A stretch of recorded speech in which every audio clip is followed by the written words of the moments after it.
logic board is out.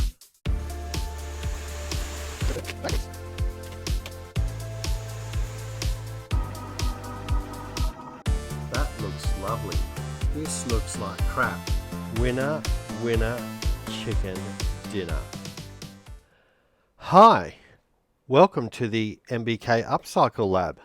We are going to fix sticky keys on a Mac keyboard today. Let's do it properly. Let's do it safely. Let's give it a scrub with isopropylene alcohol. This process could be done on one of the wireless keyboards. It could be done on one of the wired keyboards like this one here. Or it could be done on one of the old MacBooks with the keyboard itself.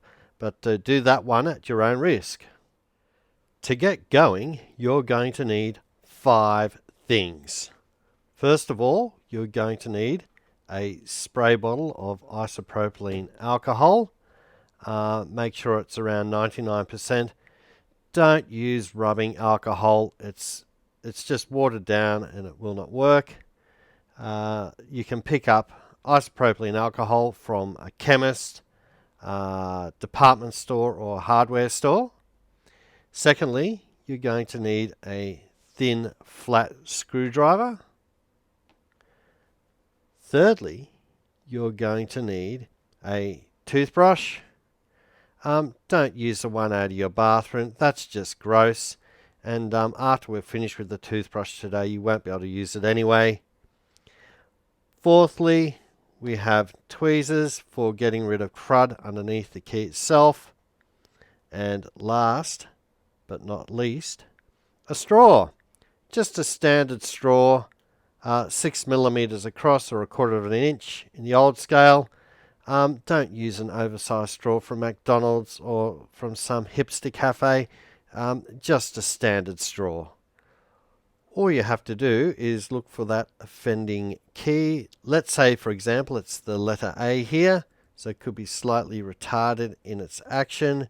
It could have some crud underneath or damage due to a sticky liquid. So we had to remove the key. So we just get our flat screwdriver and stick it in the back.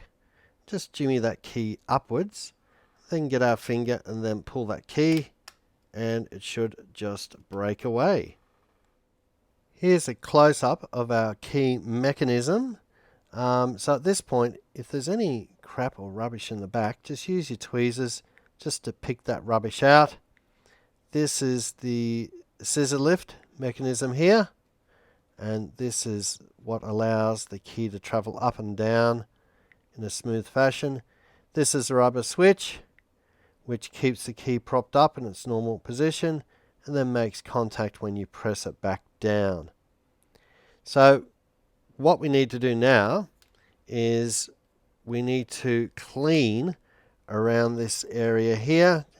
Just pretend there's a little bit of sticky liquid there or something of that nature. So we use our isopropylene alcohol to spray around the key, just plenty in there. And then the next thing we do is we get our straw and we put it over the top of the rubber switch just to protect it because we don't want it to break away. And then we get Mr. Toothbrush, give it a good old scrub, top, bottom, left and right, just to clean up any grime. And then we pull our straw away and we're all done. We now put the original key back on, so all you have to do is put it in its little home here and give it a solid push until it clicks and the key is back to normal operation. If your keyboard needs a bit of a heavier rinse, you can give it a deep rinse in isopropylene alcohol, and there's a shortcut or a link in the description down below, so check that out, and that takes you through a procedure to give the keyboard a good old rinse if necessary. We are all done. So let your keyboard dry for a couple of minutes. The great thing about isopropylene alcohol is it evaporates fairly quickly and it leaves no residue. So it's fairly safe to use on keyboards.